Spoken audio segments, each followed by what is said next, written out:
पत्रकार बंधुओं, ईवीएम के बारे में आज ये राष्ट्रीय स्तर पर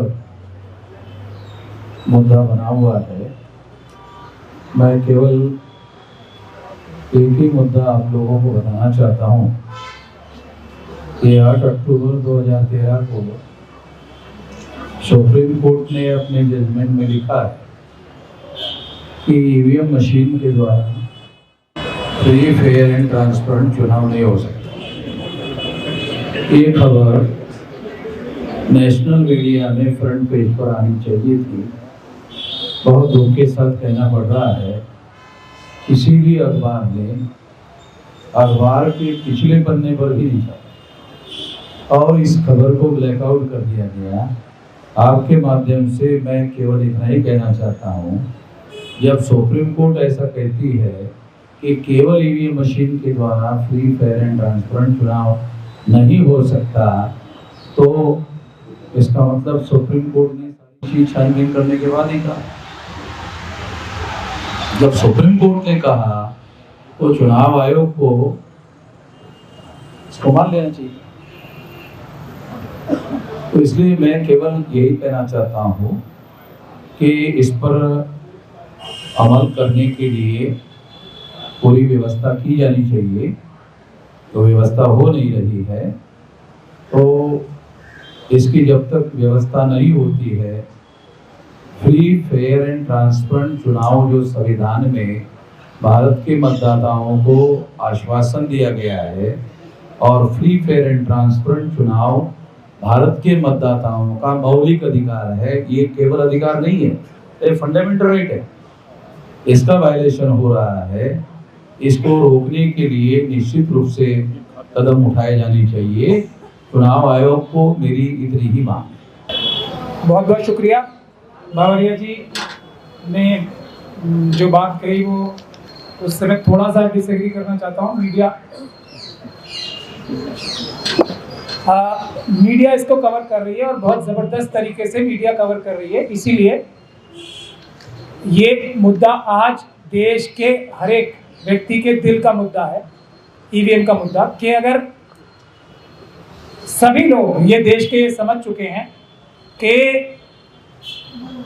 मोदी जी, अमित शाह जी, आरएसएस और बीजेपी किसी भी वोटर की कोई भी चिंता क्यों नहीं करते, क्योंकि उन्हें पता है किसी भी देश के नागरिक की उन्हें जरूरत ही नहीं है। वोट के लिए तो खास तौर पे जरूरत नहीं है, उन्हें ईवीएम के माध्यम से चुनाव जीतना।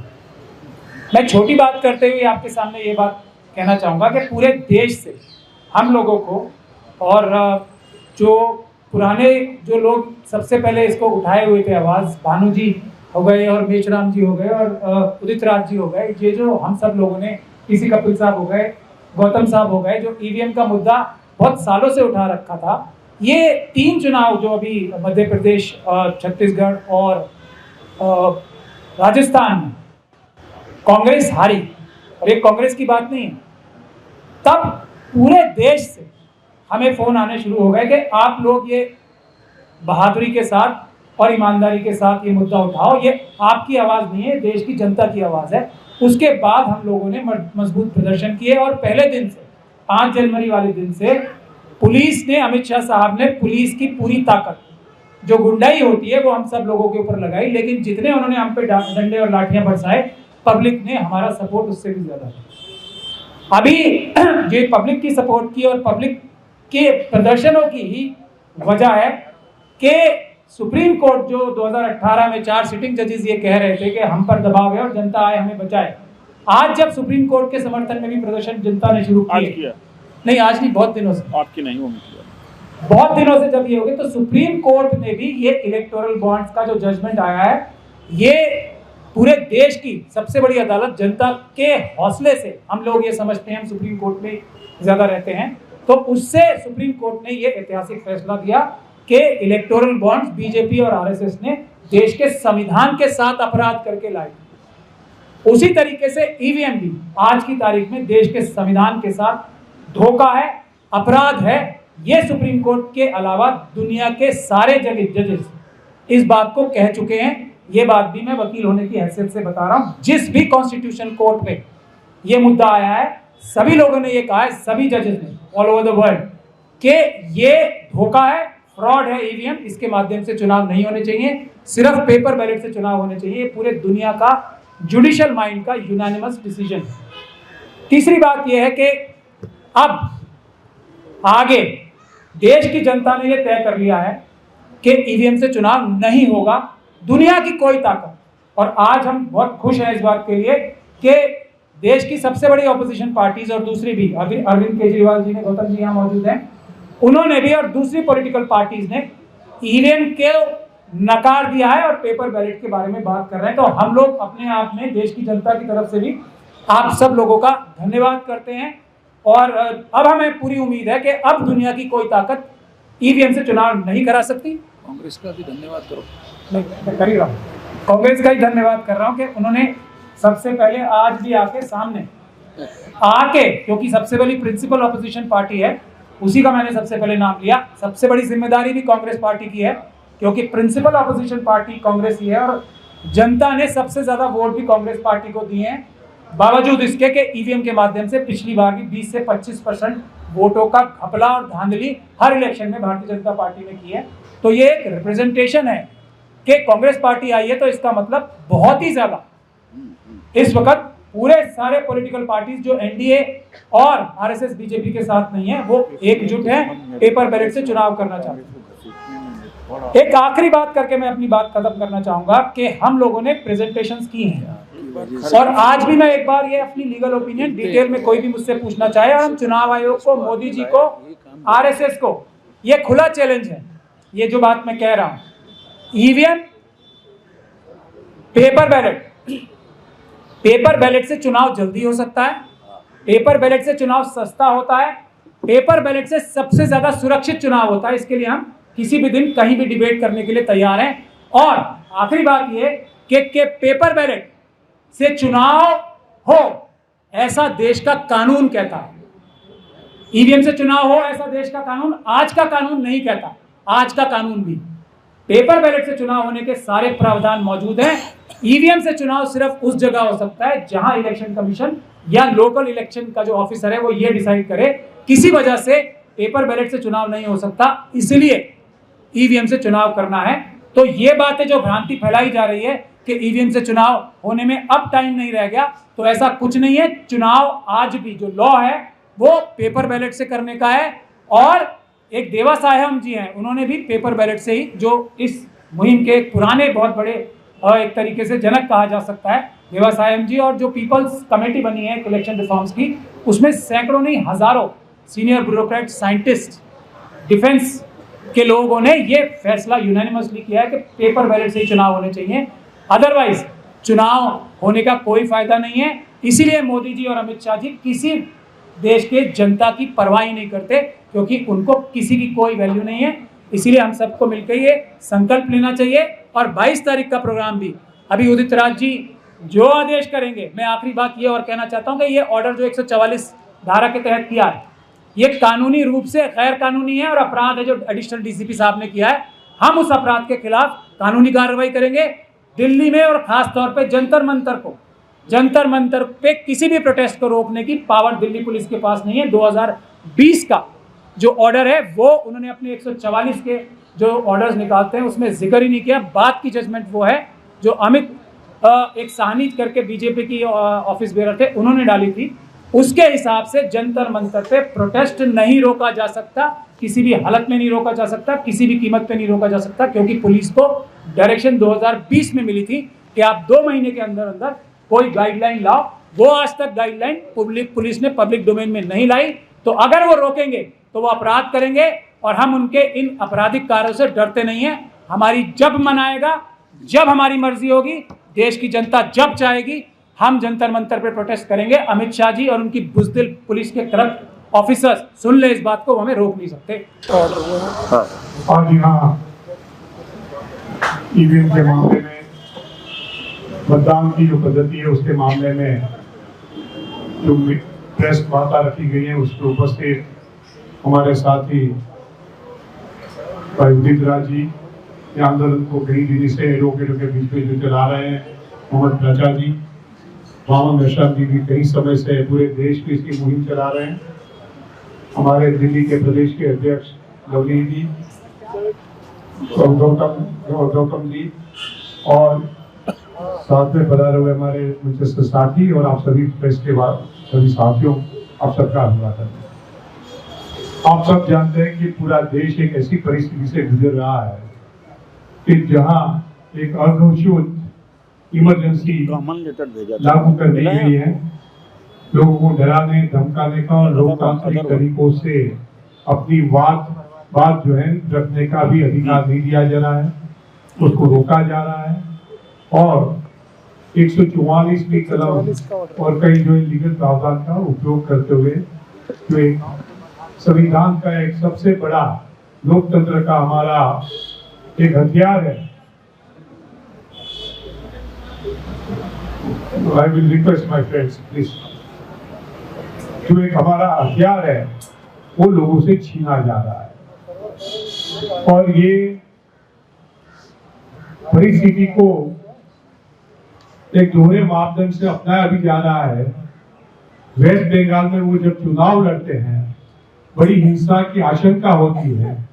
अमित शाह जी मोर्चा निकालना चाहते देश के गृह मंत्री होते हुए भी, उसको बंगाल गवर्नमेंट परमिशन नहीं देती है, तो कलकत्ता हाईकोर्ट से उसका ऑर्डर लाया जाता है और वो जो है प्रदर्शन किया जाता है। मगर यहाँ शांतिपूर्ण तरीके से जो उदित राज जी ने और उनके साथियों ने जो कल का प्रदर्शन का निश्चय किया था, और शांतिपूर्ण तरीके से उसको भी जो मना कर दी जा रही है। मैं समझ रहा हूँ कि पूरी मोदी सरकार आज एक अनडिक्लेयर्ड डिक्टेटर के फॉर्म में आ गई है, तानाशाही में आ गई है, तो ये देश में लोकतंत्र को खत्म कर रही है। और मेरा तो आपके जरिए सुप्रीम कोर्ट हाई कोर्ट को भी जो है एक अपील रहेगा, इसके संज्ञान लेते हुए ये देश में जो आगे आने वाले चुनाव में लोग अपनी बात बड़ी जो है साफ तरीके से कोई बिना डर रख सके, इसी प्रकार की परिस्थिति का निर्माण करने में भी कुछ मदद करें। उदित राज जी ने आपसे कहा, हम सब लोगों के मन में आशंकाएं रहती है, कई 10 साल से रहती है। जो 3 लास्ट स्टेट के नतीजे आए उसके पहले पूरे देश के सेफोलॉजिस्ट, चैनल्स वाले, सर्वे वाले, political analyst, editors, political workers, वहां तक कि पार्टी के वर्कर्स और खुद भाजपा के लीडर्स कह रहे थे कि भाजपा तीनों राज्यों में पूरी तरह से हार रही है। मगर वहां 2/3 से बहुमत से भी जो है छत्तीसगढ़ और मध्य प्रदेश में सरकार बनाने जा रही है। उसके तहत लोगों के मन में गंभीर आशंका पैदा हो गई कि यहाँ कुछ न कुछ जरूर से गड़बड़े। पहले भी कई बातें आती थी, मगर उसको एक पुष्टि मिली कि ये मतदान की जो पद्धति है उसमें कई शंका है। हम सब जानते हैं कि लोकतंत्र की बुनियाद होती है कि जिसको भी हम मत करते हैं वो मत उसके नाम पे रजिस्टर हुआ कि नहीं हुआ, सही तरीके से हुआ कि नहीं हुआ, वो देखने का एक मतदाता का अधिकार रहता है। मगर ये अभी जो पद्धति बनाई है वो वीवीपैट में 7 सेकंड के लिए स्लिप दिखाई जाती है, फिर वो ब्लैक बॉक्स में ब्लैक कांच के पीछे चली जाती है। वहाँ कितनी प्रिंट हुई, किसकी नहीं हुई, तो उस पर डबल प्रिंटेड सर्किट नहीं है, कई प्रकार की बातें होती हैं। तो ये बातों की वजह से लोगों के मन में गंभीर आशंका है। आज पूरे देश में जो प्रकार के मसले हैं, बेरोजगारी है, महंगाई है, महिलाओं का उत्पीड़न का मामला है, किसानों का मामला है, युवाओं की बेरोजगार उसके शोषण का मामला है, लॉ एंड ऑर्डर का मामला है, अंतरराष्ट्रीय सीमा के पर का मामला है, बड़े बड़े करप्शन और कौभांड के मामले हैं। और वो इतनी बुरी परिस्थिति के होने के बावजूद कहा जाता है कि हम तो बहुत ही पॉपुलर है और 400 सीट हम लेके आएंगे। वो प्रकार का बड़ी आत्मविश्वास के साथ वो कई प्रकार की बातें की जाती है, तो लोगों के मन में जरूर से आश्चर्य होता है कि क्या है। ये सभी चीजों का संज्ञान लेते हुए इंडिया अलायंस की ओर से एक छोटा सा रिजोल्यूशन रख दिया गया कि ठीक है आप ईवीएम लगाते हैं, करते रहो, उसमें कोई आपत्ति नहीं है, मगर उसमें से जो स्लिप निकलती जो आप 7 सेकंड के लिए दिखाते हैं वो मतदाता के हाथ में रख दो। दुनिया के कई लोकतंत्र में जैसे यूएस है, ब्रिटेन है, फ्रांस है, जापान जिसमें ईवीएम इंट्रोड्यूस हुआ था वो है, वो सभी लोगों ने जो ईवीएम से किनारा कर दिया। और वहां तक कि पाकिस्तान और बांग्लादेश जैसे देश जिसको हम अपने से भी कहीं पीछे समझते हैं, वो लोगों ने भी जो है ईवीएम से जो है किनारा कर लिया, वहां भी बैलेट ला दिए। तो वहां हर जगह पे जो है बैलेट ला दिए, मगर अमेरिका के 2-3 राज्यों में जहाँ अभी भी जो है ईवीएम यूज करते हैं, मगर उसको वीवीपैट से जो स्लिप दी जाती है वो बार करके रखती है, मतदाता के हाथ में रखी जाती है, उसमें समय होता है, तारीख होती है और ईवीएम का नंबर होता है, और वो मतदाता खुद ही बैलेट बॉक्स में डाल देता है और बैलेट बॉक्स और ईवीएम की कंपैरिजन कर दी जाती है। तो इसी प्रकार की जो है पद्धति यहाँ एडॉप्ट की जाए। हमारा तो डिमांड बहुत स्मॉल है कि जो है इलेक्शन कमीशन और सुप्रीम कोर्ट को इसका संज्ञान लेना चाहिए कि जो देश के लोग जो है नागरिक मतदाता मांग रहे, पॉलिटिकल पार्टीज मांग रही है कि वो स्लीप है वो मतदाता के हाथ में रख दी जाए, वजह की वो ब्लैक बॉक्स के पीछे चली जाए जिसका किसी को अता पता नहीं हो, उसमें कोई सील हुआ नहीं हुआ, किसी ने एडिशन कर दिया नहीं दिया, क्या प्रिंटिंग हुआ वो नहीं, उसकी जगह हाथ में दे दो। तो हम लोगों ने एक अभियान जो है उदित राज जी ने छेड़ रखा है, मेरा मत मेरे हाथ, मेरी पर्ची मेरे हाथ। वो पर्ची मतदाता के हाथ में दे दें। मैं आप सबसे कह दूं कि आप लोगों का कोई फंक्शन है, मैं कहना चाहता हूं कि यहाँ कोई आपने एक बॉक्स रखा है कि जिसमें कोई आप इनाम घोषित कर, मैं कहता हूँ यहाँ मैं ये 100 की गड्डी है 100 रुपए की 10,000 रुपए का मैं इनाम देना चाहता हूँ, मैं गड्डी डालना चाहता हूँ। तो आप में से कोई आयोजक मुझसे कह देते कि सर मेरे हाथ में दे, उसको तो 10,000 देना ही है, तो वो 10,000 की गड्डी में आता है तो आप उसमें डाल।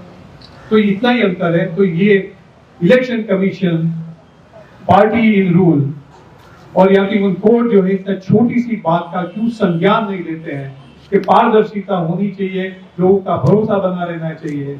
दुनिया की सबसे बड़ी जुडिशियरी में जो एक माना जाता है जर्मन सुप्रीम कोर्ट, उनके जर्मन सुप्रीम कोर्ट ने जब एक अवलोकन कर दिया कि कोई भी इलेक्ट्रॉनिक सिस्टम हैक हो सकती है, एक छोटे से अवलोकन के बाद उसके इलेक्शन कमीशन ने वहां बैलेट ला दिए। तो हम तो यहाँ कहते हैं आप बैलेट नहीं लाना चाहते, कोई हरकत नहीं है, वो पर्ची हमारे हाथ दे दो। और ये बात लेते हुए हम जबरदस्त जो है जो लोगों का मत खड़ा करना चाहते हैं। ये नॉन सिविल सोसाइटी प्राचार्य साहब पूरे देश के एडवोकेट, जाने माने एडवोकेट हर जगह पे आज प्रदर्शन हो रहा है। अनफॉर्चुनेटली मीडिया का इतना सपोर्ट नहीं मिल रहा है, तो उसकी वजह से बात लोग तक नहीं पहुंचती है। मगर आप सभी जो साथी हैं, आप सबसे मेरा निवेदन है सोशल मीडिया के जरिए, आपकी चैनल के जरिए, आपके पास जो एक जो कोई डिस्कशनरी जो एक समय रहता है उसमें जरूर से ये देश के लोकतंत्र के सुदृढ़ करने के लिए आप ये बात को जरूर से आप हमारी पुष्टि करें। इसके लिए हम आपके बीच आए। आप सबका बहुत धन्यवाद। धन्यवाद उदित राज जी। दीपक बावरिया साहब ने बहुत डिटेल में इंडिया गठबंधन का स्टैंड रखा है। मैं और बावरिया साहब आज इसलिए आए हैं कि उदित राज जी और तमाम हमारे साथी जो इस मुहिम को आगे लेके जा रहे हैं, उसमें सबसे ज़्यादा हमारे लिए तकलीफ की बात यह है कि हिंदुस्तान का लोकतंत्र दिल्ली में तार तार हो रहा है। लोकतंत्र के अंदर हर आदमी को अपनी आवाज़ उठाने की, अपने विचार रखने की आज़ादी है, लेकिन जिस तरीके से उदित राज जी के प्रदर्शन को परमिशन डिनाई की गई है वो बिल्कुल निंदनीय है। कांग्रेस पार्टी मजबूती के साथ हर उस शख्स के साथ खड़ी है जो इस लोकतंत्र में अपनी आवाज़ शांतिपूर्ण तरीके से रखना चाहता है और उसको रोका जा रहा है। तो इसलिए जो है उदित राज जी ने और तमाम हमारे साथियों ने, महमूद प्राचा जी ने, गौतम साहब ने, तब सब लोगों ने जो ये मुहिम छोड़ी है और वो पीसफुल तरीके से अपनी बात रखना चाहते हैं, उनको रोकना मैं समझता हूँ कि लोकतंत्र में इससे बड़ा अपराध कोई और हो नहीं सकता है। ना देश के किसान को आवाज़ उठाने देंगे, ना दिल्ली के नागरिकों को आवाज़ उठाने देंगे। तो अपने आप में प्रश्न ये उठता है कि जंतर मंतर का स्थान प्रदर्शन के लिए आपने फिक्स ही क्यों किया? आप जो है ये बहाना लगा रही है सरकार की किसान दिल्ली में ना आ जाए इसलिए 144 लगा रखी है। तो किसानों को तो हाई कोर्ट ने भी ये कह रखा है कि बसों में दिल्ली जा सकते हैं, तो वो बसों में दिल्ली आके करेंगे क्या? जब आप दिल्ली के लोगों को ही नहीं प्रदर्शन करने दे रहे तो उन किसानों को कहाँ बैठने दोगे? प्रश्न ये। तो एक तरीके से जिस तरीके से लोकतंत्र के अंदर अपनी आवाज़ उठाने को दबाने का काम ये सरकार कर रही है, उसके खिलाफ जो है हम अपना समर्थन देने उदित राज जी को जो है यहाँ पे आए हैं। बावरिया साहब ने बहुत डिटेल में बताया कि इंडिया पार्टी का क्या स्टैंड है, उस स्टैंड पे हम दृढ़ संकल्प हैं। और मैं उदित राज जी को, तमाम साथियों को कहना चाहता हूं कि आप अपनी इस मुहिम को आगे बढ़ाइए। हमारा पूरा साथ आप लोगों के साथ रहेगा। धन्यवाद। सबसे पहले तो मैं देश के माननीय सर्वोच्च न्यायालय का विशेष धन्यवाद करूंगा कि उन्होंने पिछले 15 दिन के अंदर 2 ऐतिहासिक फैसले दिए। एक तो जो अवैध रूप से इलेक्टोरल बॉन्ड लाकर कुछ खास अपने दोस्त उद्योगपतियों को सरकारी ठेके देकर फायदा देने के बदले में जिस तरह पैसा लिया, लगभग 90% चंदा केवल बीजेपी को मिला। एक तो उस अवैध इलेक्टोरल बॉन्ड को माननीय सर्वोच्च न्यायालय ने अवैध घोषित किया, और दूसरा जिस तरह इंडिया गठबंधन के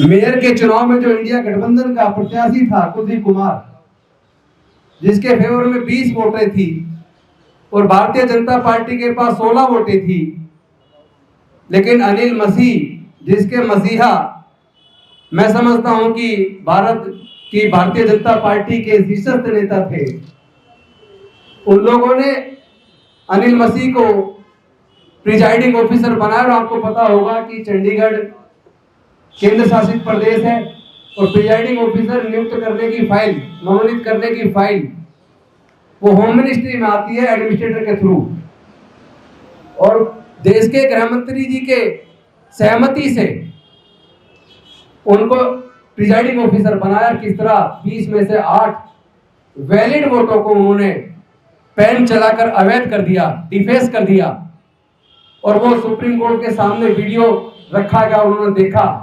इस तरह तो देश के अंदर प्रजातंत्र बचेगा नहीं उसको। और उसके बाद जब देखा कि सुप्रीम कोर्ट सख्त है, तो 3 निगम पार्षदों को उन्होंने डरा धमका के खरीद लिया। लेकिन सुप्रीम कोर्ट ने कहा कि हम हॉर्स ट्रेडिंग नहीं होने देंगे, और देश के प्रजातंत्र को, संविधान को बचाने के लिए उन्होंने जो ऐतिहासिक फैसला दिया, मैं इसके लिए देश के सर्वोच्च न्यायालय को और देश के सर्वोच्च न्यायालय के मुख्य न्यायाधीश को धन्यवाद करता हूं। और ईवीएम हटाओ मोर्चा, ईवीएम हटाओ संयुक्त मोर्चा, और उसके साथ साथ भारत मुक्ति मोर्चा ममन मेश्राम जी, जो पहले से 2013 से पहले से ईवीएम हटाने की बात कर रहे हैं, लगातार आंदोलन चल रहा है। आज उसमें एक तरफ कांग्रेस के साथी भी सामने खुलकर आए हैं, और दिल्ली की विधानसभा में मैंने खुद इस बात को उठाया, और दिल्ली के मुख्यमंत्री माननीय अरविंद केजरीवाल जी ने भी उठाया कि इनको दिल्ली के 140 करोड़ लोगों की सहमति की जरूरत नहीं, उनके वोट की जरूरत नहीं है, ये ईवीएम से चुनाव जीत रहे हैं। तो आज जिस तरीके से उदित राज जी ने जो परमिशन मांगी, हम सब लोग मिलके देश के संविधान और लोकतंत्र की रक्षा करने के लिए हम जो प्रदर्शन करने वाले थे, दिल्ली पुलिस ने जिस तरह केंद्र सरकार के इशारे पर हमारे उस कानूनी अधिकार का हनन करके, हमारे फंडामेंटल राइट को इन्फ्रिंज करके, वायलेट करके इस पे बैन लगाने का जो एक अवैध काम किया है, तो मैं बता देना चाहता हूं, हम लोग हर कीमत पर जंतर मंतर जाएंगे। और अगर गृह मंत्री जी हमें गिरफ्तार करवाना चाहते हैं तो करा लें, लेकिन देश के संविधान को बचाने के लिए, ईवीएम को हटाने के लिए, क्योंकि जो real time clock EVM machine में लगा है, उस मशीन को बनाने वाली कंपनी के 4 डायरेक्टर बीजेपी के हैं। तो अगर उनके प्रिजाइडिंग ऑफिसर इस तरह की हरकत कर सकते हैं, तो ये पाकिस्तान नहीं है, ये भारत है। रावलपिंडी के इलेक्शन कमिश्नर ने तो आत्महत्या मांग ली कि मुझे फांसी पे लटका दिया जाए, मैंने गलत किया। 13 विधायक जो जीत रहे थे 70 हजार वोट से, उनको मैंने अवैध तरीके से हरा के देश के साथ धोखा किया। उन्होंने तो चीफ जस्टिस के लिए पाकिस्तान के और चीफ इलेक्शन कमिश्नर के लिए और खुद के लिए उन्होंने फांसी की सजा मांगी कि रावलपिंडी के चौक पे हमें फांसी दी जाए। लेकिन मुझे नहीं लगता कि हमारे देश के जो ऑफिसर जो उनके इशारे पे काम कर रहे हैं वो ऐसा करेंगे। तो मैं समझता हूं कि जो आज प्रेस कॉन्फ्रेंस के माध्यम से हम केंद्र सरकार को सीधा सीधा कह देना चाहते हैं, आप लोगों के कानूनी अधिकारों को, फंडामेंटल राइट को छीनना बंद करो। आप इस तरह के कानूनी धरने प्रदर्शन जो फंडामेंटल राइट आर्टिकल 19 के अंदर हमें मिला है, उसको रोक लगाना बंद करो। हम तो प्रदर्शन करेंगे, आपको जो करना करिए। ईवीएम हट के रहेगी, बैलेट पेपर वापस आ करेगा। बहुत बहुत धन्यवाद। अध्यक्ष श्री अरविंदर सिंह मौर्य जी, श्री राजेंद्र पाल गौतम जी, माननीय ममन मेश्राम जी, डीसी कपिल जी, आज का विषय कि ईवीएम का मुद्दा न उठे, जो मेरा हमारे प्रभारी जी को बताएंगे कि मेरी पर्ची मेरा वोट मेरे हाथ। हम इतनी मांग कर रहे हैं और जंतर मंतर पर कल प्रदर्शन होना था। 300 किलोमीटर दूरी पर किसान आंदोलन कर रहे हैं, तो दिल्ली में आंदोलन करने की मनाही क्यों? इनकी सोच है कि किसी तरीके का आंदोलन न हो तब तक मॉडल कोड ऑफ कंडक्ट लगे, वरना मुझे कोई रीजन नहीं समझ में आ रहा। तो मैं सभी हमारे जो लीडरान हैं मुख्तसर में अपनी बात को कहेंगे। आप सभी का धन्यवाद। और कोई सवाल किसी से हो तो आप सवाल ये है कि आप जो है जंतर मंतर के बजाय इलेक्शन कमीशन के दफ्तर पर, सवाल मेरा ये है कि इलेक्शन कमीशन के दफ्तर पर आप धरना प्रदर्शन क्यों नहीं कर रहे हो? जंतर मंतर पर क्यों करना चाह रहे हो? इलेक्शन कमीशन तक जो आवाज आपकी election commission is a puppet in the hands of the government. हम कहते भी, मगर आज भी कुछ उम्मीद बनती है कि लोकमत जो है उसका रिफ्लेक्शन कहीं न कहीं शायद सुप्रीम कोर्ट से भी कहीं हो जाए। ये देश के पूरे जो देश में सभी जितने भी लोग हैं, हमारे जो मतदाता है, उसके दिल में भी एक आग लग जाए, चिंगारी लग जाए कि इसके पर जग जाए, लोकतंत्र को बचाना है। तो समझता हूँ कि उसके लिए इलेक्शन कमीशन के ऑफिस की जगह देखिए, ऐसा है कि वैसे भी हम लोग जिम्मेवार लोग हैं। एक डेजिग्नेटेड प्लेस है धरने प्रदर्शन की। आप प्रदर्शन प्रधानमंत्री के घर पे करना हो, पार्लियामेंट पे करना हो, कहीं करना हो, तो वो जो है उसके लिए सिंबॉलिक जंतर मंतर डेजिग्नेटेड है। हम कानून के मानने वाले लोग हैं। जो कानून तोड़ रहे हैं उनसे प्रश्न करने की जरूरत है कि लोकतंत्र में आवाज नहीं मिल रहा। बिल्कुल हम तोड़ रहे हैं कानून। कांग्रेस पार्टी का क्या स्टैंड है? आप ईवीएम हटाएंगे, सेनेट से आप चुनाव कराएंगे, अगर आपकी सरकार बनती है तो क्या कहेंगे? मैं आपसे निश्चित रूप से कह सकता हूँ कि कांग्रेस की सरकार बनेगी तो निश्चित रूप से ये देश में पूरी पारदर्शिता वाली सिस्टम आ जाएगी।